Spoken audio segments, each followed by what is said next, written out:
Fareed Basharat comes through with relative ease last week to cash our lock of the night prediction. So I'm greatly happy and appreciative of the fact that he made it look so easy against a guy in Clayton Rodriguez, who's very dangerous in the early goings of matchups.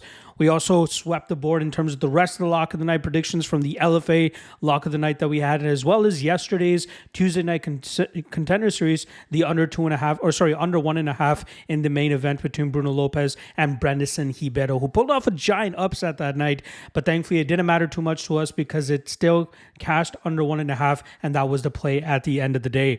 That pushes our record now to 76-23 for a plus 26.34 unit profit and a 5% ROI. So I'm very happy with the performance of the lock of the night predictions this year, and I'm hoping to continue this for the third quarter or the upcoming third or fourth quarter of 2023, and hopefully we can end it off with a bang, maybe end off in the 40 to 50 unit profit zone, but we'll see where we end up. Thankfully, the mic has finally come in as well, so the audio should be crystal clear compared to the last couple of weeks of horrible segments in terms of the audio quality, just working on the video quality of it as well. Now, hopefully that all works out for this segment right off the bat, but I'll be tuning that as best as possible. But the audio should be nice and clear moving forward. No more buzzing, no more humming. The audio shouldn't be too low either for you guys. I'm very happy with this mic. Shout out to anybody that's gotten the Shure MV7. If you're a podcaster, this is the best mic to get, and you can see why just based on the quality that you guys are getting right now.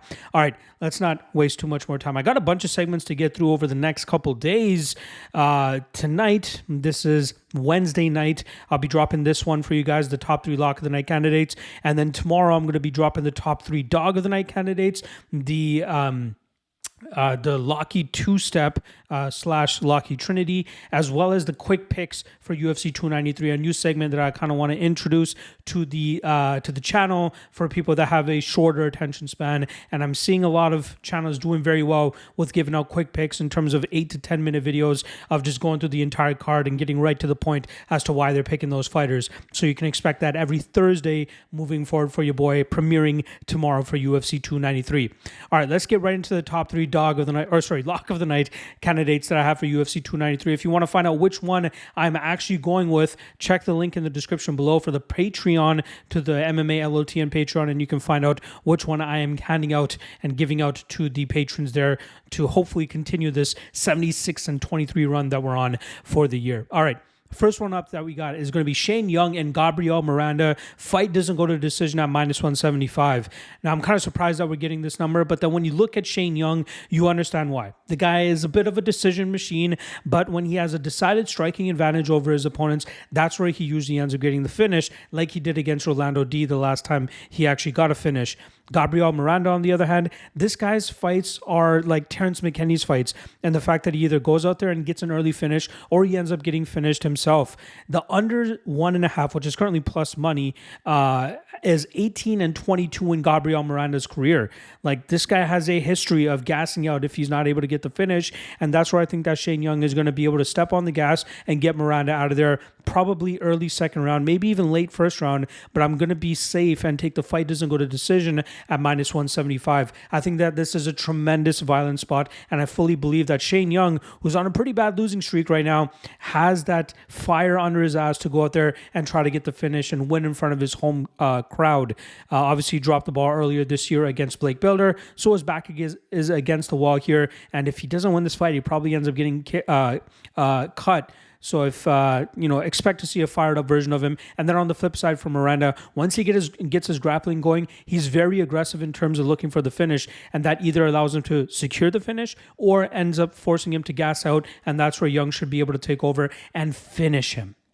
There's your first lock of the night candidate. Second lock of the night candidate is going to be another violence bet, and I believe it's in the following fight between Blood Diamond and debuting Charlie Radke.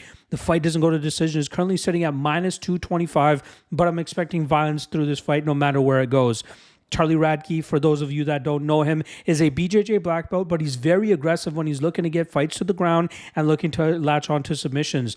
We saw in his title-winning performance for CFFC last time around, as soon as he got his opponent to the ground, the guy's attacking with an arm triangle choke. Eventually doesn't get that, but he's consistently working for dominant positions. He eventually gets the back of his opponent and gets the rear naked choke to get the win there. We saw Diamond in very compromising positions against Ryan Coetzee, but I believe Coetzee is a better wrestler than he is a jiu-jitsu player, and that's where Radke's going to be able to bridge the gap there. His jiu-jitsu was far superior to Coetzee, and if Coetzee was getting those close submission opportunities, I fully expect Radke to do the same thing. And then on the flip side, you got Diamond, who has solid power in his hands. He could potentially put Radke out as well if Radke gets a little bit too wild on the feet. So I love the violent spot here as well. Minus 225. That will be the second lock of the night candidate for UFC 293. The final one is going to be a money line, and it'll be for a hometown kid here, and Jack Jenkins, who's coming in at minus 200 as he goes up against Chepe Mariscal. Now, I'm a big Chepe Mariscal fan. This is a guy that I was able to cash last time around against Trevor Peek. I've cashed on him on the regional scene as well. And I've been kind of hammering and just getting crazy about the point that he deserves to be in the UFC. So I was very happy to see him get that call up against Trevor Peek and then pull off the upset in his UFC debut. I fully expect him to go out there and do not as good of work against a guy like Jack Jenkins. Jack hasn't beaten him in terms of athleticism, physicality, and then overall as a complete fighter. I think Jenkins is better. Mariscal has the experience advantage, don't get me wrong, but I think that Jenkins has a great overall game. From his striking to his calf kicks to his grappling as well, I feel like he can put Mariscal in some bad positions and take full advantage of that. I really like Jenkins in this spot, and I feel pretty damn good that he should be able to go out there and put on at least a solid 2 rounds of whooping on Mariscal here. Maybe even find a finish, as I believe Mariscal still has a bit of a durability issue, which some people may not believe, considering that Trevor Peek was not able to get him out of there. But seeing Mariscal get back down to his weight class and the type of striker that Jenkins is and how relentless he is, he could eventually find a finish of his own. So Jack Jenkins will be the final lock of the night candidate for you guys for UFC 293. Which one did I pick? The best way for you guys to find out is checking it out on the Patreon, MMA Lock of the Night, MMA LOTN, link in the description below. Check it out, and I'll see you guys tomorrow for an action-packed day of content, first of which will be the top 3 dog of the night candidates. See you guys then. Peace.